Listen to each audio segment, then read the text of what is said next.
You are listening to Book Clips, a mini podcast where authors and narrators introduce you to lesbian fiction. You can find a buy link and more information about this book in the show notes. Enjoy! Edge of Glory by Rachel Spangler. Narrated by Etter. An excerpt from Chapter 6. August 25th, 2017. Corey surveyed the rented room at the Lake Henry Inn. Dark wood floors and natural light combined for a soothing effect. Along one wall stood a fully stocked bar, and on the opposite was a long buffet table loaded with foods not traditionally served at the training centers. Overstuffed chairs and leather sofas scattered about and clustered together offered ample seating, and the music was upbeat enough to keep the mood lively without drowning out conversation. On the far side of the space, 2 sets of French doors led to a small balcony overlooking Lake Henry, and between them stood a large stone fireplace, which might get put to use after sunset for the sole purpose of roasting marshmallows. The setup wasn't ostentatious. The room could probably hold 30 people at most, and Corey had no intention of maxing out its capacity tonight. She'd thrown her fair share of star-studded blowout bashes over the years, but these days she favored the casual company of a chosen few. This venue offered a little privacy, a little comfort, and a lot of ambiance. She glanced up as another handful of people walked in. She smiled and waved to Mikhail, the yoga instructor, and his wife, then waited patiently while the doorman she'd hired to work as part security, part co-check, relieved them of their cell phones and pointed them to the bar. "Keeping an eye on the door?" Holly asked as she sidled up next to her, glass of red wine in hand. "I'm the host. I have to be hostessy." "That's what you heap me on the payroll for, to handle the glad-handing." "Nah, you're off the clock tonight. No official business happening here. We don't get many cheat nights, and there'll be even fewer in the months to come. You should make the most of your night off, too." "Oh, I plan to," Holly said with a sly smile. "But I don't mind mixing business with pleasure." "You do it exceedingly well." Corey threw an arm around her shoulder. "And that's why I pay you the big bucks. You get the work done without cutting into my fun." "I'm glad you think so. I used to worry you'd cut me loose as soon as you turned 18 and didn't need a chaperone anymore." She laughed. "Yeah, well, I still need someone to drive Mom and Dad's old minivan while I slept in between races." "The baby blue beast." Holly joined in the laughter. "And with the peeling fake wood on the side, like something out of a 70s porn flick." "Sometimes we used it that way, too." Holly raised her eyebrows. "Maybe you did." "Oh, come on. You never made use of the shaggin' wagon with NATO?" "What?" Nate asked, joining them. "Nothing," Holly said quickly. "We were talking about the good old days of being board bums before Corey made the tour." A huge smile stretched his cheeks. "Good times. Who would have thought back then we'd get to stand here now?" "Or have first-class tickets to New Zealand for training in 2 weeks." "No shit," Corey said. "Remember when we drove cross-country to get to Aspen the first time and we slept in the back of the van?" "And you still won gold," Nate reminded her. "Me, not so much." "Yeah, but didn't it feel like life couldn't get any bigger?" He tousled her hair. "Why the stroll down memory lane?" She shrugged, not knowing the answer. She'd never wanted those days to end, but she was glad to have the best parts of them with her all these years later. "She's killing time until you know who arrives." "Who?" Nate and Corey asked in unison, then exchanged a look of confusion and a joint shrug before turning back to her. "There." Holly nodded toward the front door as Paolo walked in. "She's waiting for Paolo?" Nate asked. "He's more your type than Cor's." "He is," Holly said with an exasperated sigh, "which is why I'm lucky Corey's every bit as interested in Elise." "I'm not," she said, even as her heart gave a little jump at the sight of her coming into view. Both Holly and Nate laughed. "Whatever you have to tell yourself, honey." Holly gave her a little shove toward the door. "But go tell it over there long enough to give me some alone time with Paolo, okay?" Corey frowned slightly, but she knew better than to disobey. She didn't like the implication that she'd been waiting for Elise's arrival, but she was happy to see her. She hadn't fully shaken the protective instinct she'd felt while eavesdropping last week, and she'd be lying to herself if she said she hadn't enjoyed their last few encounters. "Hi, guys," she said, Meeting them at the door, where the doorman had requested their phones, Paolo handed his over easily. Elise seemed suspicious. "I'm going to tag it with your name, Miss Brandeis, and if you get any calls, I'll let you know." Elise's elegant brow furrowed. "If I keep it, I'll know when I get a phone call." "It's for privacy," Corey cut in. "It's cheat night. There's beer on tap and cigars on the patio. There's a good chance a poker game might break out. And, well, I don't expect any truly illicit behavior. I want everyone to relax without fear of someone filming a YouTube video featuring Team USA stuffing their faces full of wings and betting the house on a pair of deuces." "I appreciate the idea behind the gesture, but I'm an athlete. I'm the one with everything to lose and nothing to gain. Do you think I'm the type to post a cell phone video online?" "If I made an exception for you, how could you trust me not to make them for everyone?" "Does he have your phone?" "Mine and Nate's and Holly's too." "How egalitarian of you." Elise sounded mildly impressed. "That's a good idea," Paolo said. "Thanks for thinking of it, Corey." "To be honest, I wish I'd thought of it a few years ago. But once bitten, twice shy." Then, turning to Elise, she added, "Trust me, okay? Also, don't ever Google my name combined with the words hot tub or women's bobsled team." Elise's blue eyes widened. "Are you kidding?" "I never know if you're kidding." Corey held out her hand. "Hand over the phone and let's hope you forget the question by the time you get it back, shall we?" Elise made her wait a few more seconds, hand extended, eyes pleading, before she relented and passed the phone over. "I suppose it's not a bad policy. I have enough to deal with without some amateur paparazzo." Corey slid the phone over to the doorman and nodded toward the bar. "Now, with that out of the way, why don't we find you a nice martini?" Corey threaded her way through clusters of people and between a few chairs to the bar as Elise followed closely behind. "Actually, I'm pretty picky about my martinis. I don't usually drink the stuff they keep behind the bar at small hotels." "Are you suggesting you're a liquor snob?" Corey flashed her a smile, and then, before waiting for a response, signaled the bartender. "I'd like a dry martini, neat and up. Please use the Plymouth for this one." Elise pushed close enough to lean on the bar and examined the bottle as the young bartender poured. He set the martini glass delicately before Elise, who warily lifted it to her perfectly poised mouth.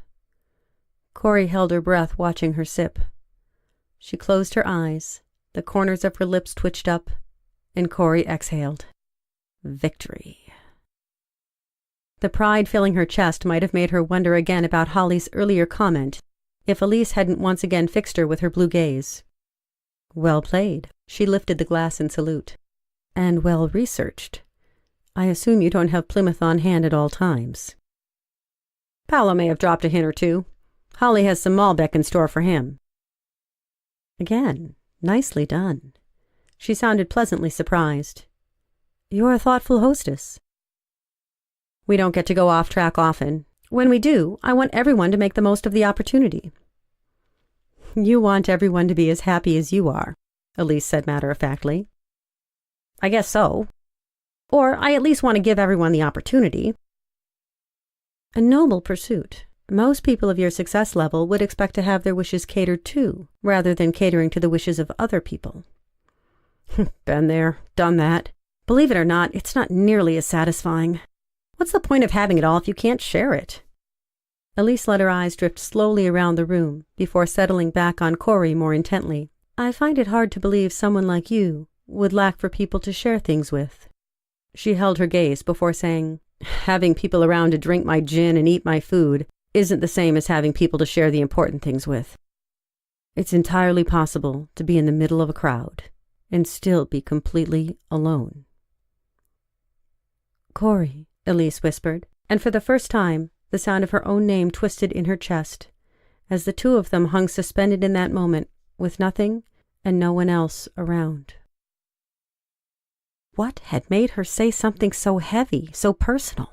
And what had Elise heard in that comment that had frozen even the woman who normally sped over ice? Did she know the feeling? Did she fight it? She seemed more like the type to embrace the prospect of standing on the mountaintop alone. Then again, Maybe she'd cultivated that mindset out of necessity. The thought bothered her more than any of the others preceding it. She couldn't handle the idea of anyone hurting her. Anyway, this is cheat night, not a therapy session. Elise blinked, and her smile returned, but only to its polite position. Right, cheat night. You have a much more well-developed concept of that than I do.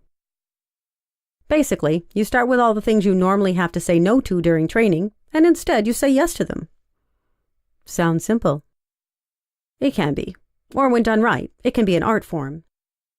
Do tell. Some people go all in on their big kahuna. They eat the entire pizza or down the whole six-pack. Or eat 12 tacos, Elise teased. Right, rookie mistake, Corey said, inordinately pleased Elise remembered the comment and felt relaxed enough to joke with her. But then you're stuffed and bloated and feel like you consumed lead. You only satisfy one craving when you had 1,000,000 different fantasies running through your dreams all month. And now you have to wait another month before you get to fulfill the others. Exactly, Corey said. You're a quick learner. You paint a vivid picture for me. I could draw you a legit diagram, but it'd be easier to stroll along the buffet. Elise followed closely behind as Corey headed to the far end of a long row of tables pushed up against the wall. Wow, Elise said as she surveyed the spread. I've been doing cheat days all wrong for my whole life. I'm not about to tell a woman her business, but yeah, you probably have, Corey said. But don't get carried away now. It's not about quantity. You don't want to gorge yourself and feel terrible. I feel like you're going to impart some of your hard-won wisdom on how to avoid that. Like I said before, I share with my friends. She paused to see if Elise balked at being called a friend. Instead, she sipped from her martini glass and waited for Corey to continue. Pleased by the acceptance of the new label, she pushed on. When we're training, we have our goals for healthy eating, and they are different for every athlete, but we all know what we need a lot of. Lean meats, proteins, whole grains, calcium, vitamins A, C, and D. Right. Things like carbs are a mixed bag based on what we've done and what we have to do, Corey added. But we also have similar lists of what we shouldn't have. Booze, fat, bad carbs, refined sugars. You see where I'm going here, right? I do see connections between the list and what's on the tables. And what's in your hand. Corey nodded to the gin. That's your base layer. But aside from not wanting a massive hangover tomorrow, I suggest limiting yourself to 1 or 2 of those all night because you don't want to fill up. Both lessons I learned in Sochi, by the way. Right. It's shocking we didn't run into each other while there. Corey caught the sarcasm of the dig and smiled. Elise's droll comments probably put a lot of people off, but she didn't mind having her chops busted by beautiful women. She preferred sass to sycophants any day. Another lesson she'd started to learn in Russia. Anywho, the same premise applies to the food, variety and moderation. But aren't cheat days all about gluttony? They are, but we're professionals here, not 17-year-olds on prom night. You can't blow your wad in the first 15 minutes. Seriously, you're away with words. Have you ever considered a career in poetry? You never know. Maybe I'll write a self-help book when I retire. The last word stuck to the roof of her mouth a little bit, but she didn't want to dwell there. You can be my first follower. Please, lead the way. If we call the alcohol level 1, then this table represents level 2, high-fat foods. As you can see, we've got bacon cheeseburgers, pepperoni pizzas, French fries, buffalo wings, nachos, and so on. But do you notice anything unique about the setup? They're all mini servings. Ding ding, we have a winner. Sliders, small plates, pizza cut in squares instead of wedges. Get your fix without filling up. Elise strolled down the line. Same with the bad carbs and sugars. Mini bagels, donut holes, personal cups of chicken Alfredo, cake balls, and kid-sized candy bars. When I said a little something for everybody, I meant literally little bits. Indeed you did. I'm impressed.